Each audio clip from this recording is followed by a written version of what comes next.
So welcome to this session with the founder of Red, Nicola Shindler, sponsored by Studio Canal. And I'm sure most people in the room have come with one question in their minds, which is, how on earth does she do it? Let's just hear a little bit about the inception of Red. Why did you decide that you wanted to set up your own company? I was young and foolish and had no responsibilities, and suddenly thought I only wanted to work on programmes that I really love, on scripts that I really believe in. My first few productions with Russell T Davies and Paul Abbott, who both lived in Manchester, and it helped. And we all had a voice, and we kind of had a feeling about the tone of the place and the look of the place. And Manchester was very different then. And I think, I set up post the Manchester bomb when everything had changed, and the perception of Manchester was still grim up north and miserable drama. So it was good time to kind of say we can change that. And you've really fostered relationships with those writers, haven't you? Tell us a little bit about working with Russell T Davies. I feel extraordinarily privileged to have done that. The first thing we did together was Queer as Folk, so it kind of like you had to hold on to your coattails straight away. He's an extraordinary writer and an extraordinary human being. He works so hard. I think that's the key that people don't always realise. He works on every aspect of his drama, from the minutest part of design, through casting, through editing, through music, everything he has his eye over, and does it in a lovely way so he doesn't upset people, but is, over all of those things and has an opinion on all of those things. And I was just drawn to his writing because when I met him, he'd been doing series writing, and he'd set up his own series for ITV called The Grand, where one of the episodes had a gay subplot, and he was just ready to kind of say, that's what I want to write. I want to write that as my main story. We had Channel 4 really supporting the idea. And it was just an incredible journey.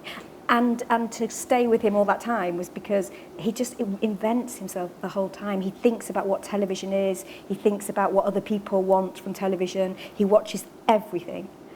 He'll have watched every single episode of every soap opera that's on right now. And so he understands drama. And it's hard in a way, looking back now, to remember just how, I guess, revolutionary, actually, Queer as Folk was. Yeah, and I was shocked at the time because I was too young to understand that it would shock people that much. To me, it still is a story about unrequited love, about friendship, about growing up together, about anger and love, basically. And there's a lot of sex on this side. But I was quite shocked about how people picked up on the sex and only saw that. But you did manage to attract a wider audience, didn't you? It did, because it had a really strong young female audience as well, which is really surprising. Mm-hmm. And over the whole run, I think in the end Channel 4 said it was over 50% female viewing. How interesting, how interesting. I think that's because it's about love and emotions. Right, yes. And it doesn't matter who's kissing who. Yeah, it's about those central relationships. Yeah. And then you went on to develop other programmes with them as well. Yeah, we've done quite a few. We did The Second Coming together for ITV, and Mine or Mine for ITV, and also Bob and Rose for them as well. So we had a long relationship with ITV until he started on Doctor Who.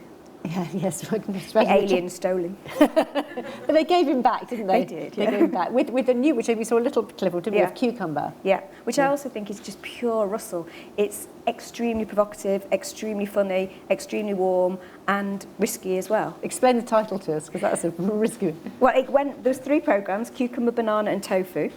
And Cucumber, there is a study, as it says in the beginning of the programme, where which grades male erections by vegetables, with cucumber being the hardest, banana fruit, and tofu being the worst. Tofu, yes, it's very depressing.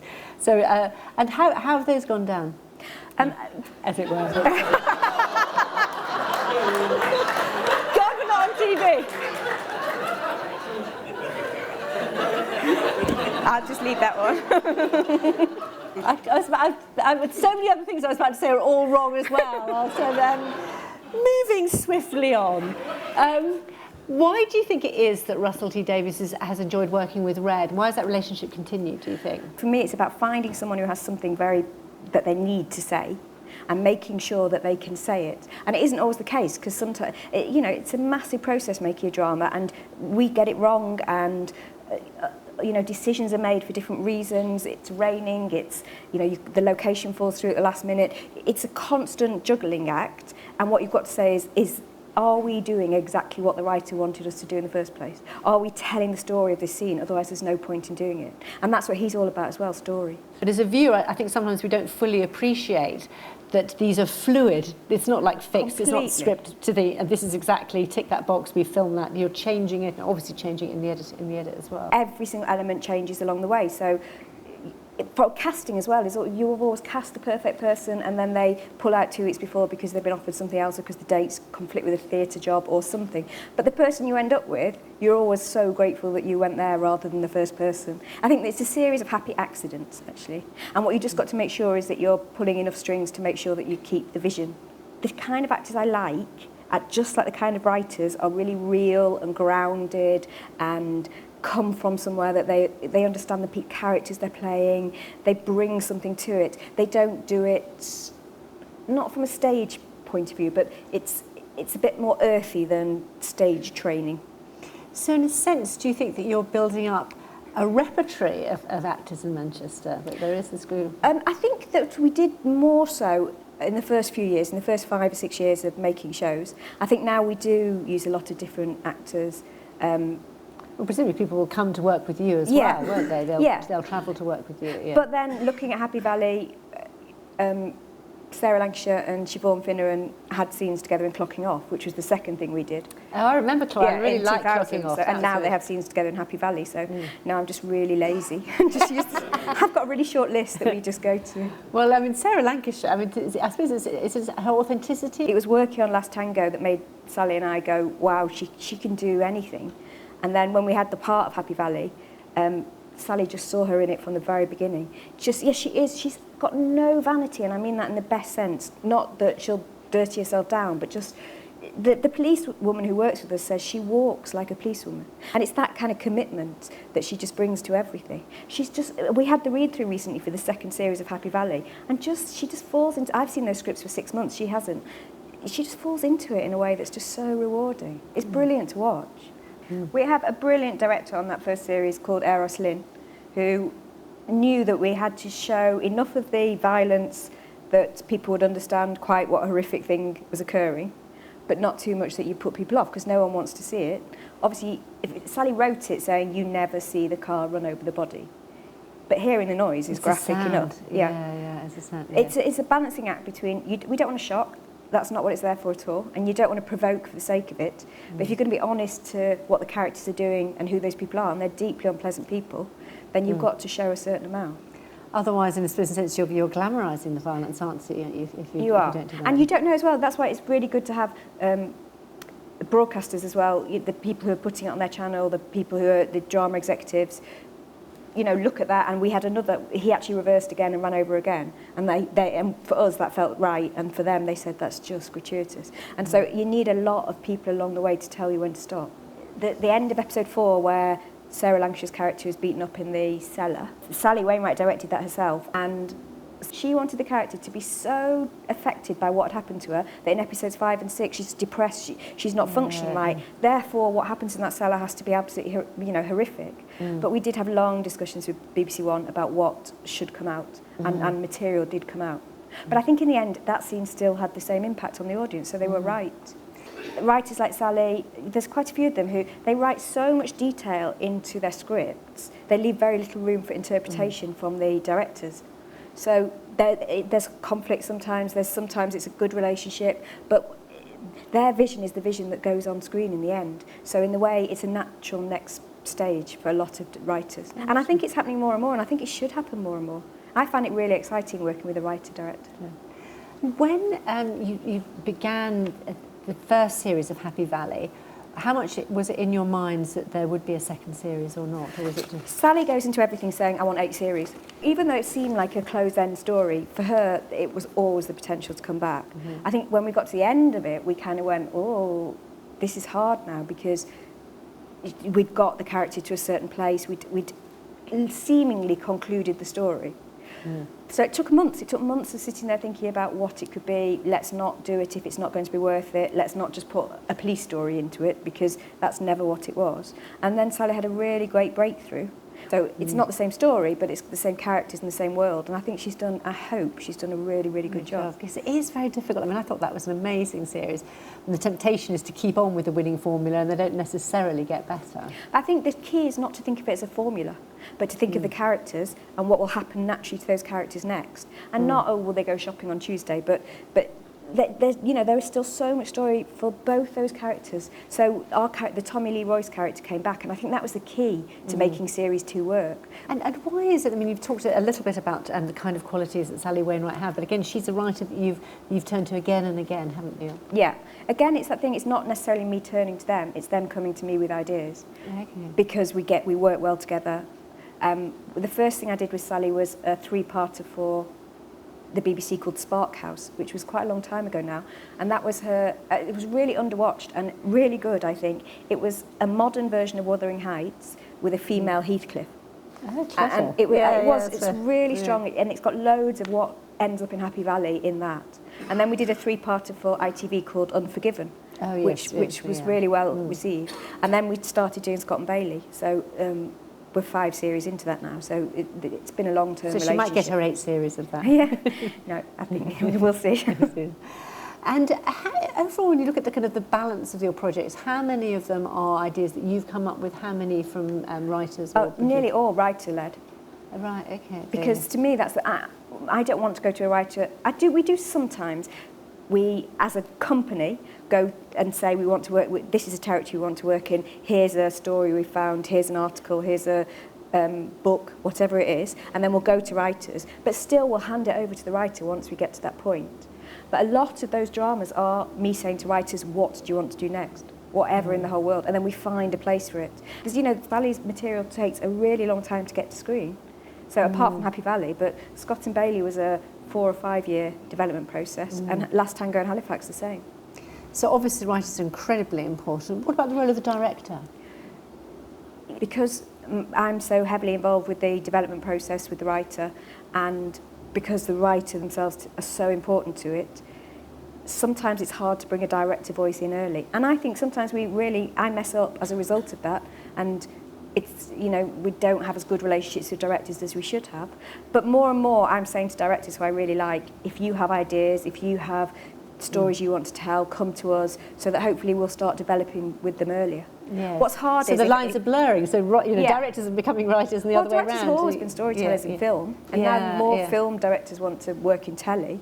When I started Red, I would be interviewed and every single person would say to me, so when do you want to start making films? And I kind of look at them and go, I don't want to make films, I love making telly. But it was seen as the big brother, it was seen as the where you would go, what your ambition must be. Yeah, that was the hierarchy. Not television, yeah. And now it's completely shifted so that there are people that respect television. I think because people know that they are being given more creative freedom to make good shows, which I do think is different.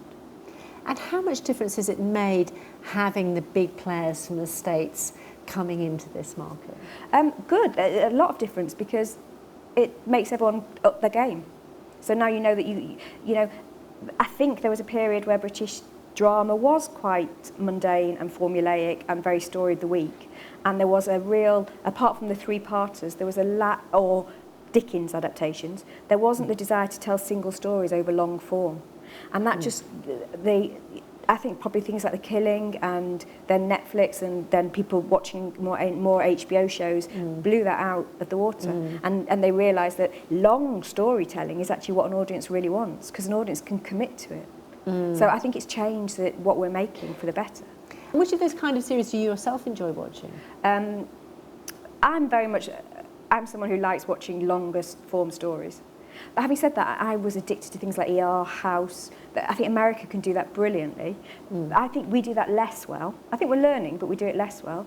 In terms of the American drama, I was obsessed by The Sopranos, which was my absolute... The Sopranos and The West Wing were the ones for me, and Band of Brothers that just made me think, oh, we can be so ambitious, and we can really try and reach for something different. Yes, and is that, I mean, you obviously achieved a great deal already, but do you look at those kind of programmes as something you'd like to do here? Or? Yeah, but I think we are doing. I mean, just... Because Happy Valley, in a way, is the most local programme we've ever made, because it's not just about Yorkshire, it's about West Yorkshire, and it's not just about West Yorkshire, it's literally about 2 square miles of a valley in West Yorkshire. Yeah. And yet it's had the biggest international impact of anything we've ever made. Yeah, it's sold more than any other show, and it's had a better response, I think, than nearly every other thing we've done. It doesn't matter where it's set. It doesn't matter that we didn't have millions to spend on it. It's just, it's about it being quality. And Sally Wainwright wasn't writing with the idea of international sales, I assume, was she? No. She's exactly, so she was keeping it in that Yeah. very tight. Yeah. No, she's writing for those people in that square mile of Yorkshire. Yeah, which is very important. That keeps the integrity, doesn't it? And overall, looking in this changing landscape, how do you think that commissioning is changing?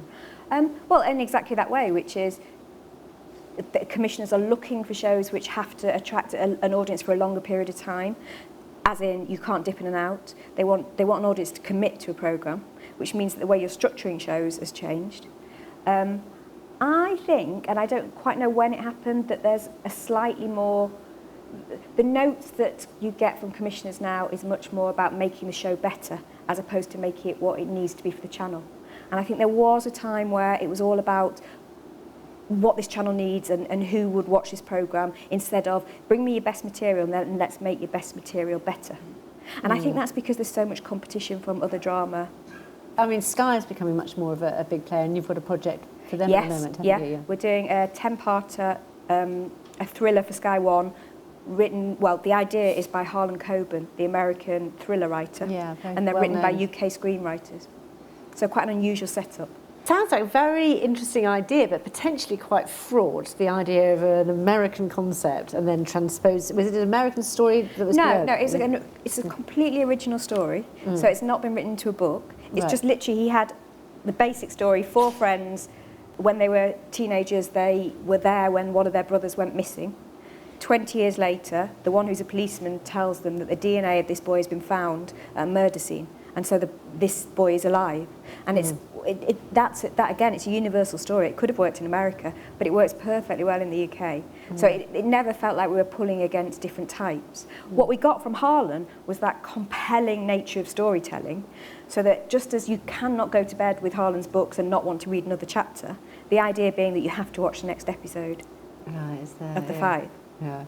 And it looked like there's Geraldine Jones, a very strong female character. Yeah, she's great in it. She's really good. It is mostly about the younger cast, but she's brilliant in every single scene that she's in. Yeah. And do you think there is a time when kind of there's for older character women actresses, are they sort of coming into their own more now, do you think? I think that there's more of a freedom to include older women actors in drama. I mean, we make Last Tango in Halifax, which obviously Anne Reid is in her 70s, nearly in her 80s, and is absolutely brilliant. We want to write more and more for her because she's just fantastic. I never understand myself a reason why you wouldn't put people of all ages on screen, because people of all ages are in the world. So it should be a reflection. It's just a natural thing. But with Last Tango and Halifax, did you find, was there any kind of resistance to that storyline because it was about older people? Oh, yeah. It took a long time to get greenlit, a very long time. And I think some of that was to do with the fact that it's not very genre-led, it's not very high concept. You know, it's a love story and it's a family saga. And that is hard for channels to put on because everyone's very aware of how they sell things.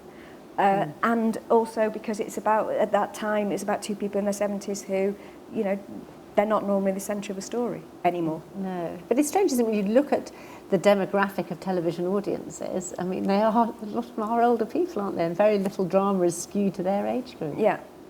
Although more and more I think that is changing. And you've got another programme on at the moment, haven't you? A drama on BBC One. On Monday night. So if everyone could watch it, that'd be very good. 9 o'clock Monday night, Danny and the Human Zoo. It's the first script that Lenny Henry's had made for television. It's inspired by his story as a teenage boy winning a talent competition and ending up in the black and white minstrel show. It is a fictional version of that, so it's a different character, but it's very much inspired by his experiences. It's very funny, as you'd expect from Lenny. It's really good drama. It's kind of like it tells a story that hasn't been told, really. We have a young director on it who, she's just in her early 30s, and she thought the black and white minstrel show was a fiction in the script. She had absolutely no idea. If only it was. The second time we met her, we showed her on YouTube, and she cried because she was so horrified by what she was seeing. And really, because it's part of my Saturday night viewing when I was growing up, so it's not as shocking to me as it is to her. So I do think it's it's time that someone points a camera at that and says, was this right? Yeah, and such a moment for Lenny Henry. Yes, and he said he's been really out. He hated every second of it. He feels like it was the worst experience of his life, that it skewed his comedy for a long time and people's perception of him. But he signed a contract. And he said, actually, if anyone comes away from anything with this, it should be don't sign a contract when you're 15. Don't do X Factor, don't do those shows, don't fall into that trap. Yeah. But he was stuck in it for a long time.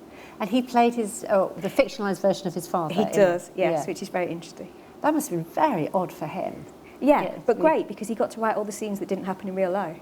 Yeah. So he got to write conversations with his dad that he never got a chance to have. Yeah. And he has a great ending, which isn't how it happened in real life. Yes, you can change it. And you mentioned the fact that there was a kind of young woman director working on it, quite a rare commodity, actually. Well, terrible to describe a woman as a commodity, but you know what I mean. Yeah, it is hard to find female directors, and we'll work with anyone, but we've got another young female director directing the next series of Scott and Bailey, which is great. And I have worked with women over the years, but way more predominantly for directors, I've worked with men. Why do you think that I was reading a statistic the other day that only 1 in 10 British television shows are directed by women? Because of the job of director and the job on set, which is, it's so restrictive in terms of your hours. I think that women will be able to do it to a certain age, and then they stop being able to work 13-hour days for 6-day weeks. I think that it's literally a practical. Because it's so all-consuming. Yeah, and I don't think you can really. I think you find it very hard to have a big family or a family and be a director on set, which is really unfair on women. I think we should open it up now. We've got 10 minutes for questions from anybody here. Yes, thank you. The proliferation of drama and so much more happening in the States, there seems to be a real opening up from commissioners of finding, as you say, good stories anywhere. Curious about the Harlan Coben. Did you go to him because he was a novelist that you liked? Yeah, exactly that. We had a conversation with Sky, with Anne, who sat there, where we all went, how do you do it? How do you make a television programme as compelling as a thriller novel? And we kind of went, why don't you just ask the novelist? And then we talked about names and just thought, let's just do it. It will never happen. Let's just try and contact Harlan Coben. Very luckily, his agent in America is the same as my agent in America. So they helped get him an email, and within an hour, because that's the kind of person he is, he had written back personally and said, hey, this is interesting, let's talk. Just like, oh, he's sold over 70 million books, so you kind of think he'd be busy. But he wasn't too busy at all, and he was really into the idea. I think he'd had rough experiences in American television where they kept buying his books and then not making them or trying to change them fundamentally. So for him, the idea of a story that he creates all the way through was really a great source. But yeah, it was just asking him. I think there's scope for loads more of that. I'm an interloper from Bookworld. Are you thinking of doing stuff that is set in the States as well, or do you very much want to keep it at home?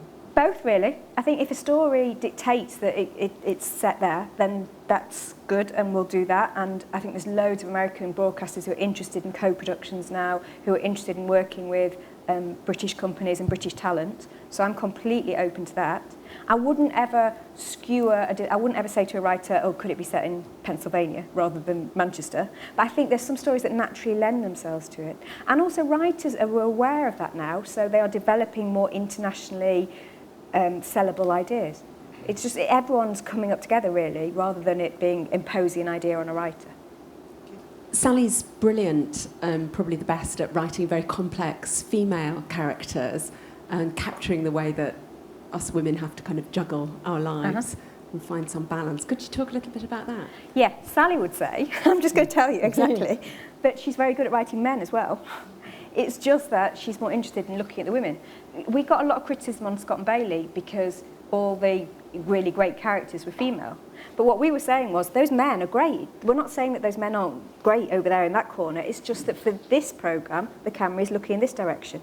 And, you know, I think there's so much interesting material from women's lives, women's careers, just as there is from men. So I think it's that there's more women in positions where they can say that women's lives are interesting, rather than anything changing about drama itself. But Sally has to say she can write men. We'll make sure she knows you said that. And do you find that happens with the audiences? Are they more female skewed for your programmes? Do you know, I don't really know. I don't really look at or get audience research, and I'm not really interested in it either. I think my job is to make something really good from the people who want to make it, for the channel that wants to make it.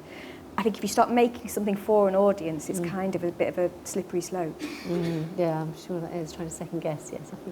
Whose idea was it to have cucumber, banana and tofu, all three very different formats and potentially for different audiences, even though I watched all three, but obviously whose idea was to have those three?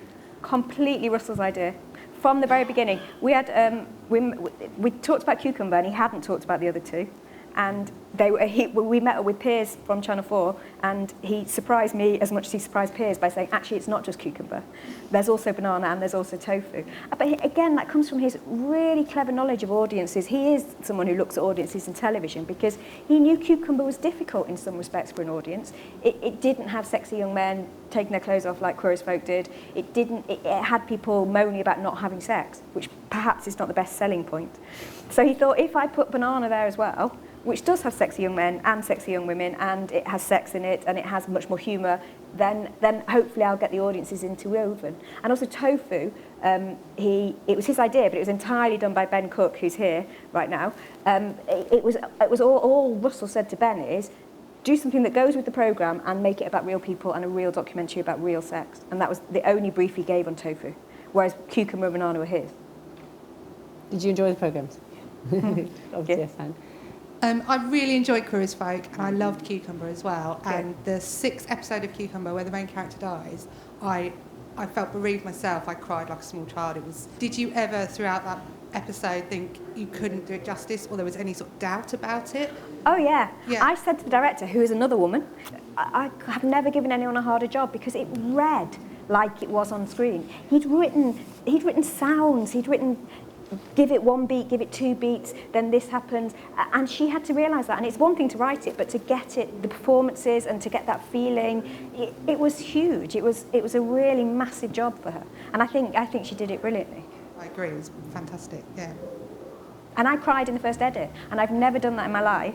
And Russell thought it was hilarious because he thinks I'm really hard. Yeah, so to see, I actually had to stand up and cry. It's the power. And he wrote, you know, those clips at the very end where you see what his last memories. He wrote everything from the woman singing that ridiculous song in the Eurovision.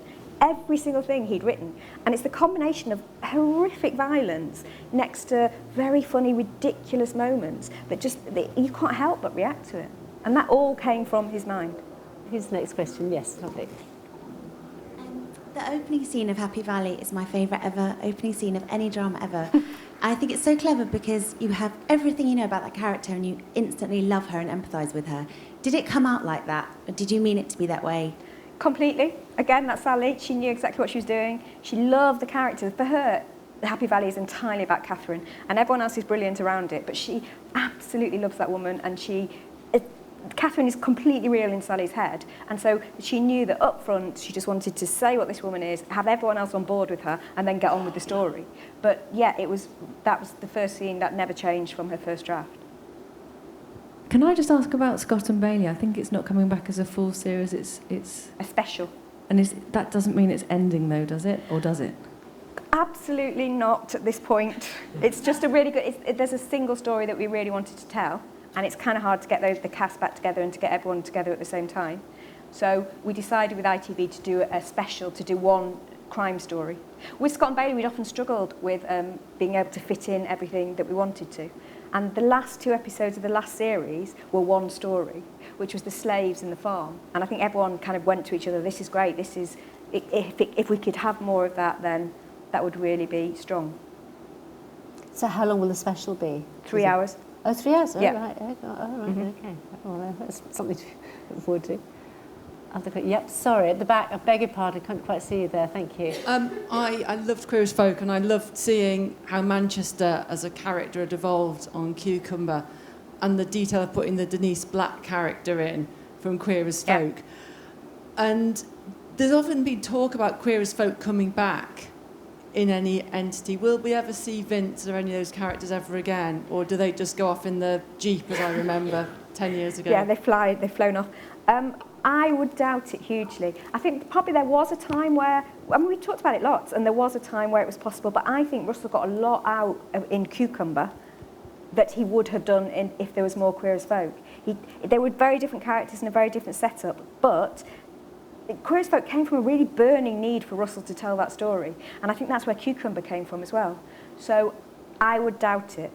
I was in a screening with Russell where he showed that clip when Lance died and said that he's always terrified when he shows you a script because if you didn't like it, he'd be absolutely devastated. Now, you seem a completely reasonable and laid-back person. Can you talk a bit about your working style? I think he doesn't mean because I'm horrible, I hope. I think he means because we have the same taste and because we kind of developed together, that if I were to say, that doesn't work for me, he'd know it doesn't work. And writers hate that more than anything in the world. Anyone here can tell you that giving a writer a no is really hard because you're breaking their heart and because they haven't given you something unless they think it's very, very good. So I think it's about him and the effect it would have on him as opposed to me screaming at him. Which obviously I'll do if I need to, but hasn't been necessary so far. We need to hear the same working relationship with Sally as well. Yeah, they're very different characters. But yeah, no, exactly the same. Sally and Russell give you scripts that are like a sixth draft of a normal writer. So they're both really, really thorough. And it's like I said, work hard. Like, you know, sometimes in some scripts you get there are just mistakes where a character's name has changed. You would never get that in a Sally and Russell script because they edit themselves as they go along. And interestingly, both of them came from soap. And both of them came from that process where you just have to work your arse off 24 hours a day. And that's what they do. So yeah, giving notes to Sally is different from giving notes to Russell. Both of them don't like it, but both of them take them. I've always found the better a writer is, the more they take notes. It's the writers who are very insecure about their own work who don't take notes. Well, you've clearly worked very hard yourself to great effect. So thank you very much indeed for talking to us today. And thank you for your questions.